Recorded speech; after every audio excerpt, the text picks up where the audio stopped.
Welcome to our podcast. I'm Jeff Giordano. Today we have Frank Fernandez, which I will call him Chief because to me he's forever going to be my chief. He was the Deputy Chief of Police of the City of Miami Police Department. He was my commander as a neighborhood resource officer. I was also with PIO when he was the Deputy Chief, and Chief Timoney was the chief. He went on to be the Chief of Police of Hollywood Police Department.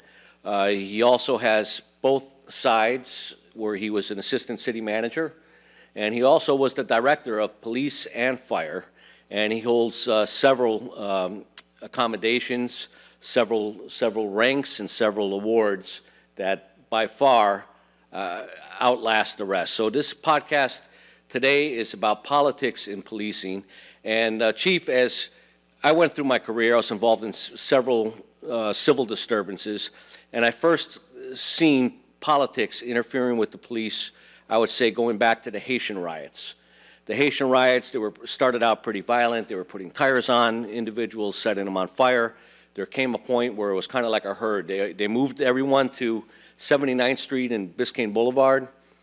They allowed them to break windows, to create havoc and fire. But the problem was, at the same time you had officers, I was in the street narcotics unit then, our tempers also were escalating, that we couldn't wait to go in and make these arrests happen. So when they allowed this to go on for 2 or 3 weeks, the problem is it becomes acceptable behavior. And now you have families and kids joining the cause with all the violent people, and sooner or later you have to restore justice. They gave the order to go in, and literally you had like people that were out there for the righteousness getting hurt. You have Elian Gonzalez, the same thing, very political situation. Weeks into it, sooner or later, Chief O'Brien, that was the chief back then, that was his demise because he didn't advise the mayor of the raid that was going to happen, but he was under a gag order, and sooner or later he was terminated on that. You have Chief Exposito that was putting a lot of pressure on these stores that had the gambling machines, and he was tying them into commissioners, and that was his demise. And recently you had a Commissioner Carollo that was, by the feds, pretty much found guilty in a courtroom that he was using the police to go after the Ball and Chain restaurant.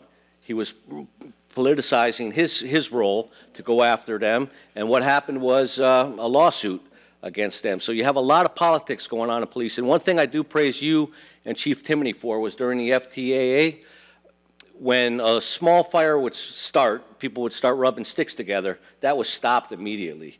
What is your position on politics interfering with police chiefs and the way they run the department?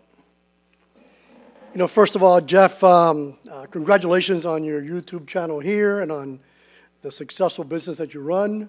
And I thank you and your staff and your listeners for inviting me here today.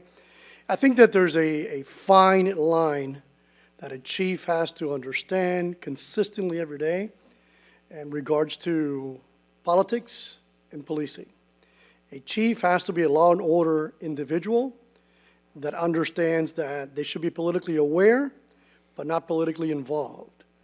And it's a huge line, a defining line there, being politically aware, but not politically involved. And that's always been my foundation, even going back to Chief Timoney, in Hollywood as a police chief, and a director of public safety over in Coral Gables. I always told all the elected officials, I'm politically aware, but I'm not politically involved. And what does that mean? I understand your political position, but I also have to abide by the oath of office that I took that really represents law and order. That was a fine balance as well, right? When you enforce law and order, you have to look at de-escalation, you have to look at the bigger picture, the law of unintended consequences of your actions. These are all variables that you have to consider as a chief, but the one variable you should never ever compromise is to take action based on a political decision. Your job as a chief is to inform the political arm of a government of why you're executing such an action, the basis for that action, the reason for it, and what the intended outcome you expect to achieve once you take that action. And then you have to decide for yourself as a chief whether or not you are willing and capable of withstanding the pressure that the political entities are going to put on you as a chief. And oftentimes, you just have to say no. The most underutilized word in leadership is the word no. I can't do that. It's easy to say yes. Very difficult to say no. And to tell a politician, a mayor, a commissioner, but even a city manager, no, I can't do that. It takes courage. It takes commitment. It takes an enormous amount of passion to that oath of office. And moreover, I would submit to you today that the biggest mindset that a chief has to have when you're looking at political awareness is that your number one job as a police officer is to ensure that the constitutional rights of every citizen is upheld every single day. It's not the responsibility of an officer to go out there and just enforce the law, right? Catching burglars and robbers and drug dealers. Those are all ancillary duties. The number one job of a police officer is to protect the constitutional rights of every citizen that they face every day. And then from that chain of command going up to the chief, that chief is responsible for ensuring that the organization subscribes to constitutional policing. And therein lies a conflict many, many times when you look at politics and policing, that what's in the middle of all that is the Constitution, and that it takes a chief with courage, with a lot of passion and purpose, to really utilize that word that says, no, I can't do that. That doesn't subscribe to the Constitution, doesn't subscribe to our policies and procedures, and it won't achieve the intended outcome that we expect out of this situation. So weaponizing the police department, basically a lot of, do you agree with the mayor hiring the city manager, which a lot of departments do, and the city manager being able to hire and fire the chief of police? And what's your thoughts now of Miami-Dade County sheriff being elected for becoming a sheriff? And what is the checks and balance systems of that sheriff? Does it fall within the governor, as what happened in the Parkland shooting, where the governor stepped in and relieved the chief of public safety there of his duties? Do you feel that that was a righteous move that the governor did? Or do you feel that that was politicized as well, his demise? Yeah, I'll go first to your first question, which is, when you look at a municipal government, that's typically done by a commission form of government, right? Where you have elected officials, typically they're called councilmen or they're called commissioners, and then the city manager reports to those commissioners. I want to break that down because I think it's really important, and that is that elected officials, whether it's commissioner or mayor, only have 3 jobs. Sometimes they step out of that role, right? Talk about a police chief understanding the political arena. These elected officials, mayor and commissioners, unless you're a strong mayor, which we only have one in Miami-Dade County, and we have one in Hialeah. All the other municipal governments here in Miami-Dade County are all commission-led or city manager-led form of government. So what does that mean? That means that a city manager reports to the commission. The commissioners have 3 jobs. That is, one is to hire and fire 3 different jobs, 3 different people: the city manager, the city attorney, and typically the city clerk. Typically, not always, but typically. That's it. Outside of that, they have no control. They hire and fire the city manager, they hire and fire the city attorney, or they hire and fire the city clerk. Those are the 3 positions that report to the city commission. The city commission has that first job. That second job is to create the policy or the direction of the city or that government. The policy could be set the budget. They want traffic circles. They want, some type of enforcement. They set the policy that's then driven by those 3 positions that report to them. And they can hire and fire them if they can't achieve that goal, that vision that they have. The city officials or city elected officials have the ability to hire and fire them. Now, it has to be a collective thought, right? To be the majority of the vote to get them fired. Now, does it work? It does work. There is a checks and balance here, right? You have the elected officials. They follow the rules. That holds these 3 positions accountable, and the city manager holds all departmental directors accountable, including the police chief. The police chief reports to the city manager. So there's a lot of checks and balances. Where it gets quite confusing is when they start stepping outside of that role and they start to try to utilize their positional influence on all the departments by communicating directly with them, giving them instructions, which in many cities, dealing directly with a department director or any employee is against the city ordinance. And in some cases, it could be criminal. It could be a fine, but in some cases, it could be criminal. So it does work in the sense if they do follow the prescription that's outlined in the ordinance of a city that governs it. These are it's the Bible of a city, if you will. Now, when it comes to the sheriff will be held accountable by the people. If the sheriff doesn't perform his or her duties correctly, doesn't achieve the goals and vision that that person laid out, then the vast majority of people that vote won't vote for that person again the next time around. In addition to that, the governor does hold a responsibility over elected officials in Florida. So he can suspend them with cause for something that's outside of the rules, a criminal violation, a pending litigation issue that affects the elected official's responsibility, as we saw in Broward County, where the sheriff was removed from that position for a violation, an alleged violation. Do you feel that was a righteous move? I mean, obviously it's a tragic situation, a horrific situation. I also feel that that officer was kind of a scapegoat. You know, he is a school resource officer. Maybe he didn't have the tactical training he should have had, but, you know, hindsight's always 20/20. What if he would have hidden that stairwell, the bad guy would have came by and he would have blown this guy away? Then we would have been looking at a hero rather than a coward that they portrayed him at. Nobody knows what he heard, gunshots coming, echoes. And you also had, I believe, a commander outside that told her crew to stand down, and they stood down. Nothing was done to them, but they kind of went directly after this one officer to make a statement, and the director of public safety as well. Yeah, ultimately, there is the accountability, right? So here we have a sheriff who has a deputy that's assigned to the school. This is Marjorie Stoneman Douglas High School in Parkland, and many kids died. That deputy was held accountable.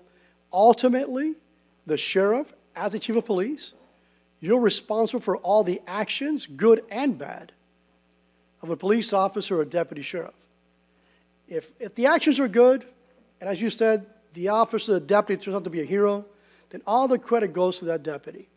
But when things go wrong, which happens quite often, then all the responsibility and all the liability, professionally and physically, goes to the sheriff or the chief of police. They say the average tenure of a police chief in a major metropolitan city is about 3 years, nationwide.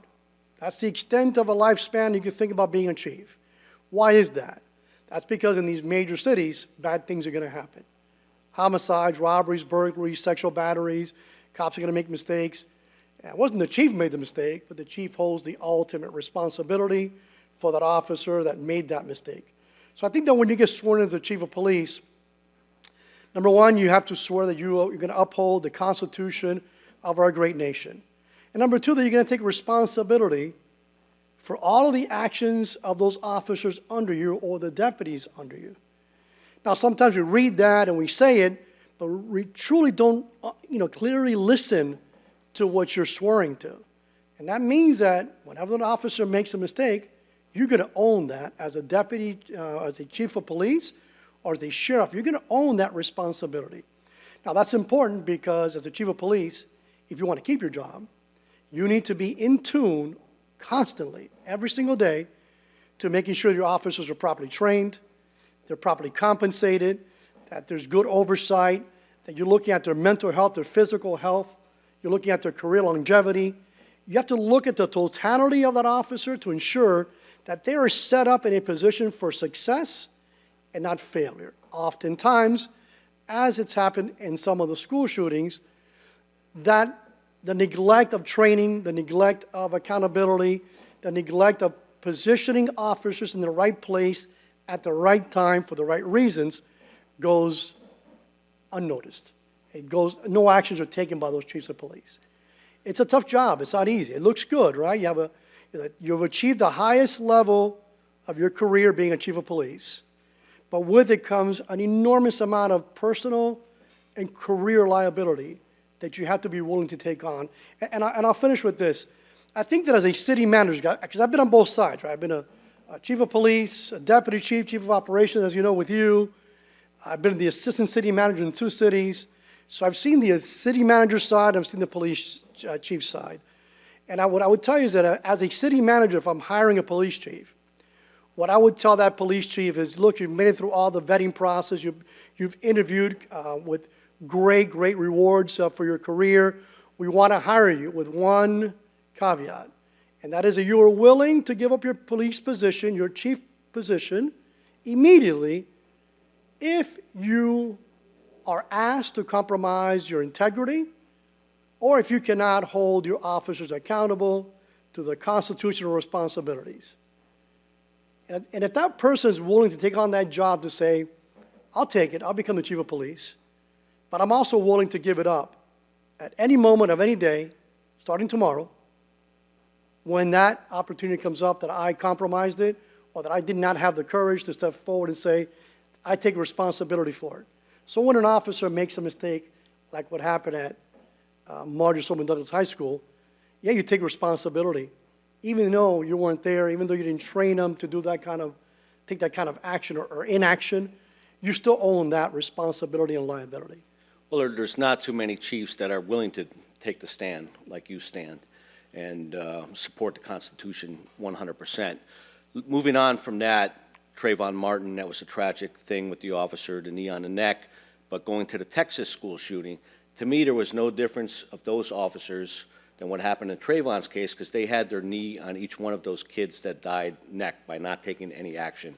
What's your feeling, and why weren't these officers prosecuted in Texas? Because to me that was an obvious tragic and an obvious event that could have been at least mitigated a little bit better than it was.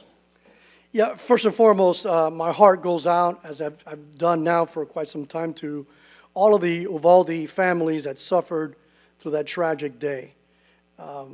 Unfortunately, I can't comment on the Uvalde case because I'm one of the lead investigators through the Department of Justice, and I'm under a contract with them, and I can't disclose any information, but suffice to say that a report will be coming out soon that will detail all of the actions and inactions of the officers that were on site that day, all of the officers.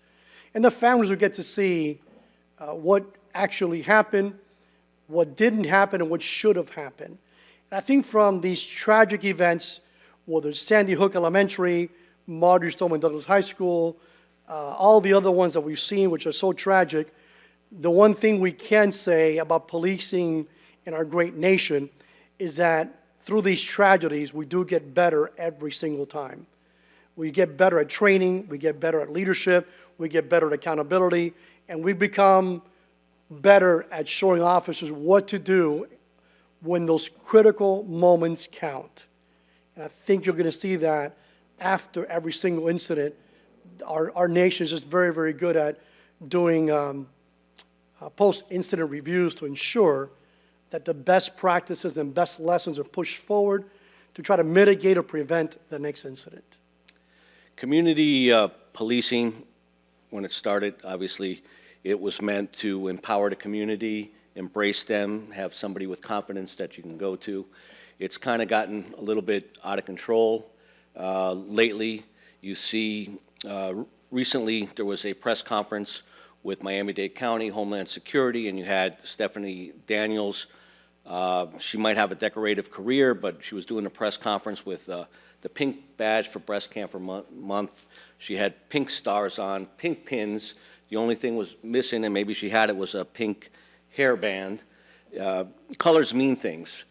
When are we going to get to the point where all these police shootings might be related back to somebody wearing a pink badge? You have a bad guy out there, and you know, because I know that you were impeccable with your uniform, that means stuff. When you approach somebody, they think twice when they're looking at you, and you are just to a T. It doesn't matter if you're skinny, doesn't matter if you're fat.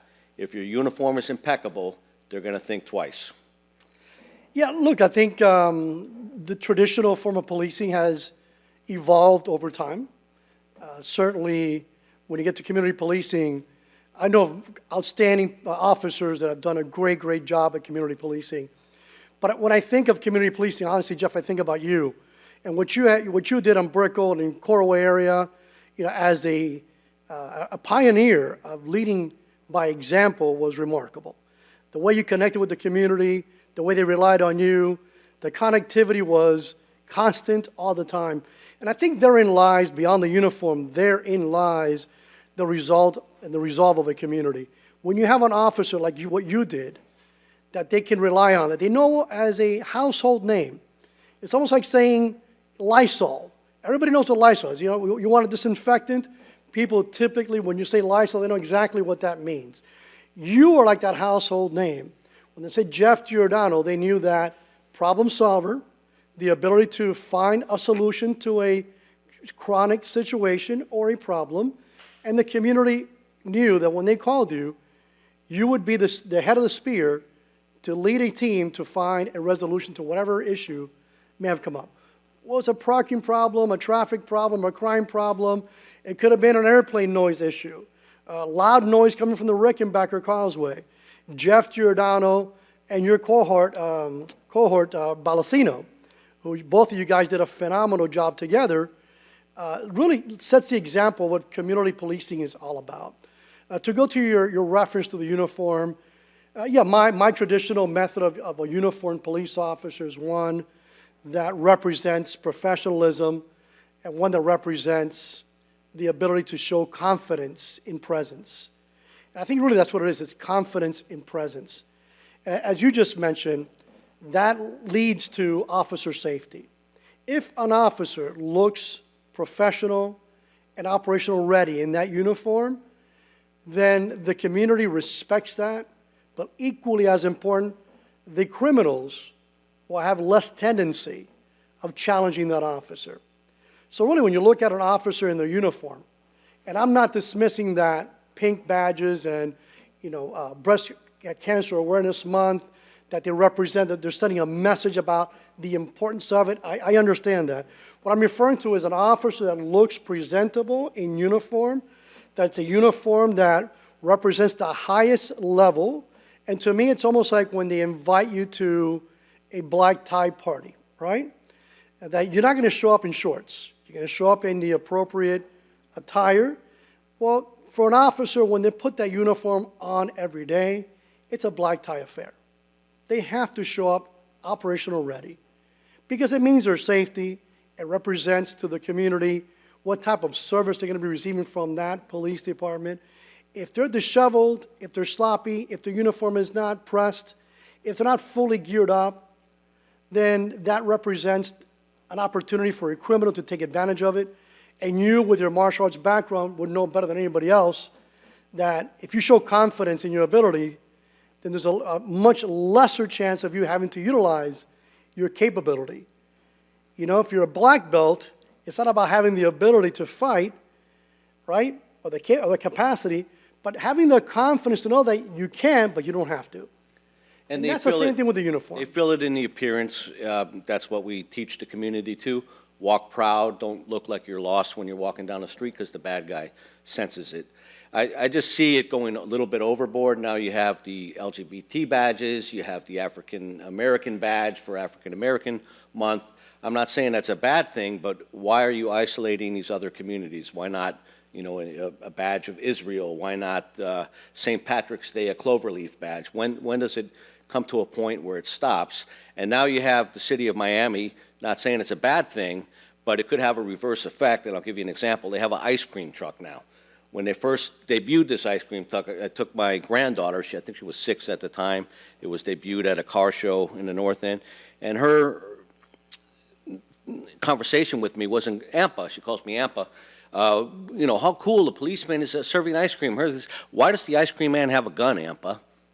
I mean, when is this not having a reverse effect on the community where people say, hey, breast cancer month, we don't have to wear pink badges. We can give a ticket and we can hand out a flyer educating the community on breast cancer. African American month, we could do we could do the same thing. That, what if you're wearing an Afro-American badge or an LGBT badge, and now you have a control of persons on somebody, and a little child is watching you beat the father because it's a domestic dispute where you have justified force, and all they remember is an LGBT badge where they take hatred now towards that group when that wasn't the intention.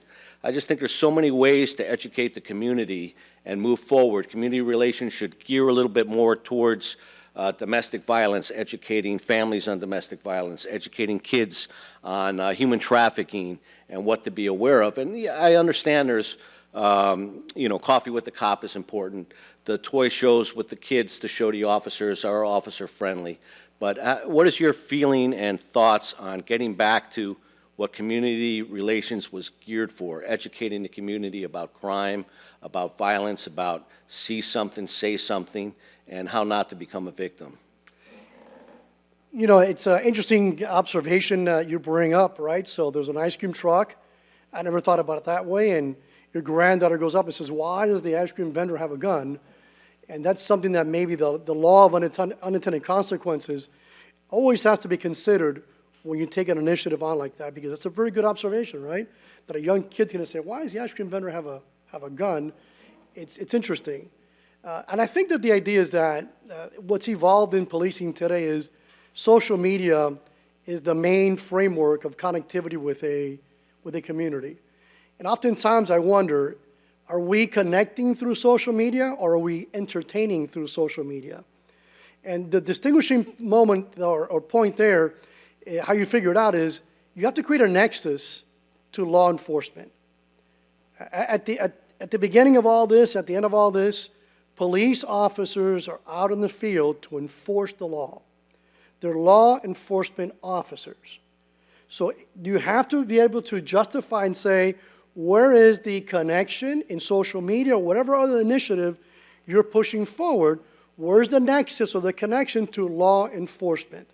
You have to be able to have a basis for that and connect it to law enforcement. And I think we should all stay in our lane. Stick to the fundamentals of policing. Stay in your lane.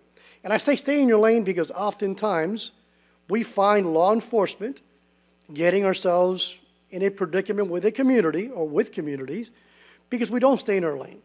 Because we want to be the jack of all trades. Because we want to be the fix-all to all social issues. But if police officers and police departments and chiefs of police and sheriffs stayed in their lane and did law enforcement and try to get out of the political platforms, get out of those situations where you're trying to solve social disorder, there are many other entities out there that are responsible for this, But yeah, we want to be the psychologist, we want to be the psychiatrist, we want to be the social worker, we want to be the end-all, be-all as police officers to everything.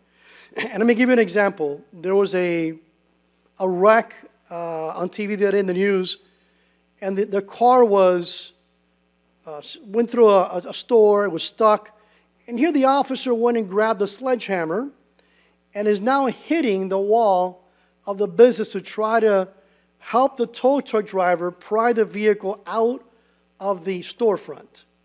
So the question is, yeah, great deed, right? The officer wants to be the end-all, be-all. I want to be the police officer. Now I want to be a tow truck driver, and I want to be the construction guy that I am strong enough to grab a sledgehammer, and I'm going to help in getting that vehicle out. It's all good when you look at it and say, well, yeah, that's a good officer, he's doing good, except for the fact that that really represents how we go outside of our lane. Now, the officers, no good deed goes unpunished. He gets that sledgehammer, he's not trained with it. That sledgehammer, he loses that sledgehammer, hits somebody, or he hits himself, which is probably the odds are he's going to hit his leg and or have a workman's comp issue. Then everything starts to break down. Why were you there? Why'd you pick up a sledgehammer?